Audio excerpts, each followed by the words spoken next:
Alors là, on a le résultat de ce qu'a décidé l'Union européenne. Seuls les véhicules à moteur électrique pourraient être vendus dans l'Union européenne à partir de 2035. C'était attendu, c'est désormais confirmé. L'Europe compte mettre fin à la vente de voitures à moteur essence et diesel dès 2035.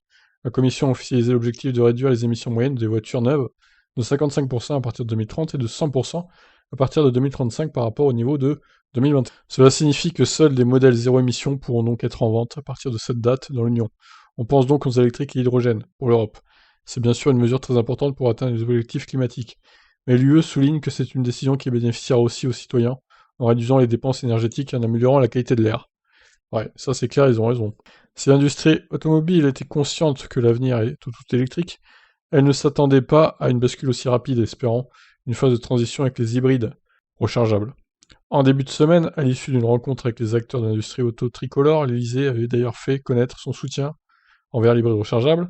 En coulisses, la France négocie un sursis pour les plugins. Elle devrait avoir le soutien d'autres pays producteurs, à commencer par l'Allemagne. Selon une source du Parisien, les deux vont aussi demander une norme Euro 7 attendue en 2025 plus souple. Les constructeurs arguent qu'ils ne peuvent pas, en même temps, investir à améliorer les moteurs thermiques qui disparaîtront, au moins en Europe, quelques années plus tard et sur l'électrique. Les arbitrages seront rendus d'ici un an.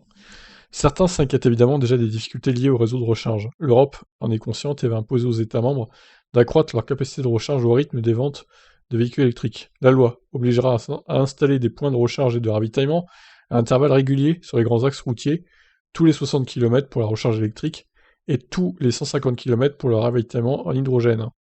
Ah, voilà, c'est ce qu'il faut, et c'est dommage que l'Europe doive dicter ce que doivent faire les pays, quoi. C'est normalement aux pays de devoir faire ça eux-mêmes et de prendre ces décisions-là. Mais ils sont pas foutus de le faire, c'est quand même ballot. Alors je ne sais pas si les pays vont se rebeller ou pas contre ces mesures qu'a prises l'Europe, mais ça va dans le bon sens, et 2035 c'est encore très lointain, c'est que dans 14 ans hein, quand même, donc il y a le temps de faire la transition en 14 ans, je pense. Mais pour les constructeurs automobiles, visiblement, c'est pas suffisant, eux, ils voudraient au moins 20 ans, je pense, minimum. Mais non les gars, non, 20 ans c'est beaucoup trop.